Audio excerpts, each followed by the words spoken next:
The wooden room, the wooden tomb, the house that is not a home, a place that is not my own, a grave slept in day after day.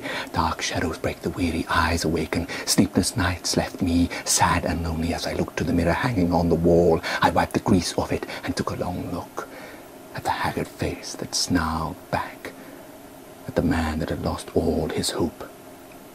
I waded through my bed of dirt, its moist soil still clinging to my arms, lumps falling as I walked out of the bedroom of Mother Nature's soil. The only place good enough for me to sleep, getting used to the long rest place that I have chosen to rehearse.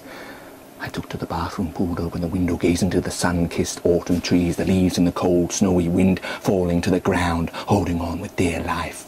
The parent twig and tree as the wind tickled them off one by one in loving fashion, whilst man treaded them further dirt to the ground.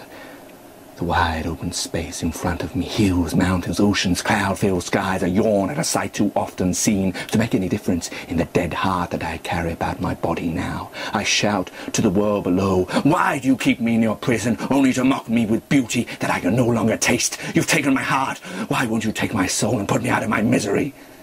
The razor, blood-stained on the wood window seal, reminds me of times tried, the marks on the wrist as burdens of savage man's soul. The blood, it keeps coming, the bathtub full of congealed blood, war-stained with splashes of arterial goo. A world like a dream, a nightmare, where death has ceased, man inventing himself out of existence, everlasting, no end to this brave new world, full of its creeps and low-browed men.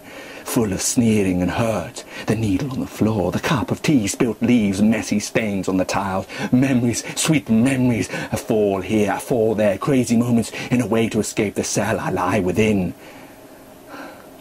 The living room, cosy and grey, dark orange sofas, fluffy pillows, food left to rot, rats eating their scraps till I beat them off, pictures of a girl's face left curled up at the side of the chair.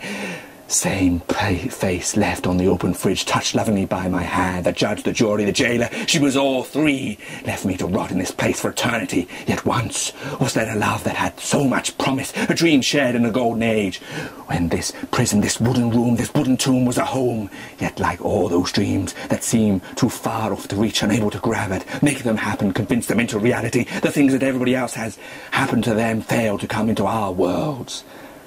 I can't make our love work, she said. Too much is between us. It will never be as our dreams. The very words that started the chain around my neck shackled me to the prison I find myself now within. We shall never be together, never a long time to suffer the pain of a love unfulfilled. I launched myself through the kitchen door to the outside world, falling on my face, the door and glasses shattered nearby, and standing up to face the dreary world, the blood of my split hands drip apart behind me as I walked down the lonely streets, painted out to fit my mood, as if a poet's pen took down the detail of my soul and crafted it all out before me, as if I was living within another man's mind, being detailed, a voice in the wilderness, crying out for love for me. My love cries out for you. Yet what of this love? Like the bleeding hand, it dries up and is removed by the dusty wind until it is no more. Yet the pain of the blood left is ever felt, a wound that until love hurt will heal. Yet this wound within my heart has blistered my world, pulled it in and out of the universe's spiral time and space till I live in some place I occupy alone, a lonely road leading nowhere, where I shall walk till my feet tire, and then I shall find myself back at the wooden room, the wooden tomb, the house that is not my home.